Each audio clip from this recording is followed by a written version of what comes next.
পুরো বাংলাদেশে তো আপনারা পেয়ে গেছেন, আর কি চান? তাই না? পুরো বাংলাদেশই তো এখন আপনাদের। যত মানে সবাই তো এইটাকে নিয়েই বাংলাদেশের সাথে মিলিয়ে কথা বলছে, তাই না? So you have got Bangladesh, full বাংলাদেশটাই পেয়েছেন আপনারা।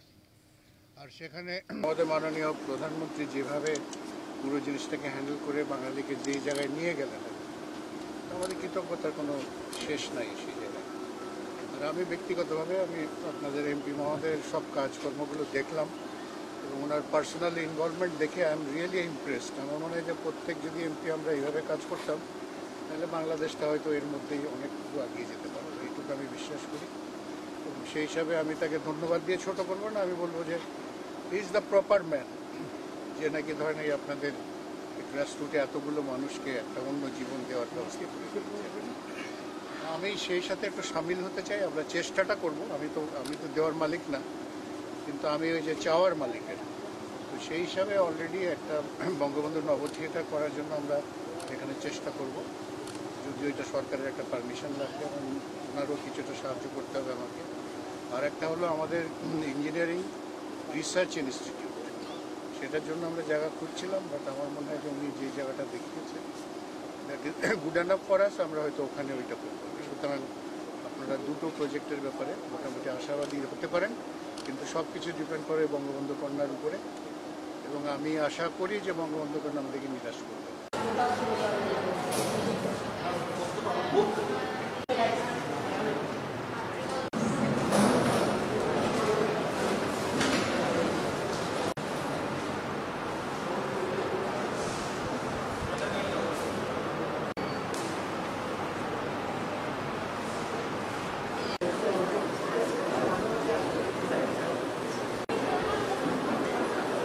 তোমাদের সবাইকে অনেক অনেক বেশি সময় পাবো না, চেষ্টা করবো তোমাদের।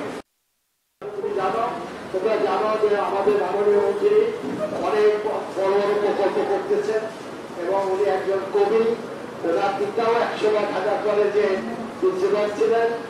আমরা সময় নষ্ট না করে সরাসরি মাননীয় মন্ত্রীকে অনুরোধ করবো তার মুখ থেকে কিছু কথা এবং কবিতা শোনাচ্ছে।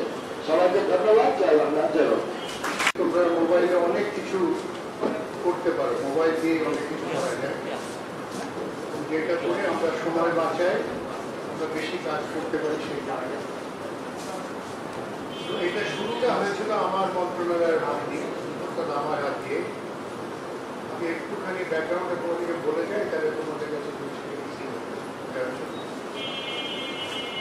সেটা হলো এই মন্ত্রণালয়ের দায়িত্ব নিয়েছিলাম 2009, এবং এটা নেওয়ার পরে আমি প্রথমে কাপাসিয়ার একটা গ্রামে গিয়েছিলাম, কারণ ওখানে ওই যে ডিনেট বলে একটা এনজিও আছে যারা কম্পিউটার নিয়ে কাজ করতো,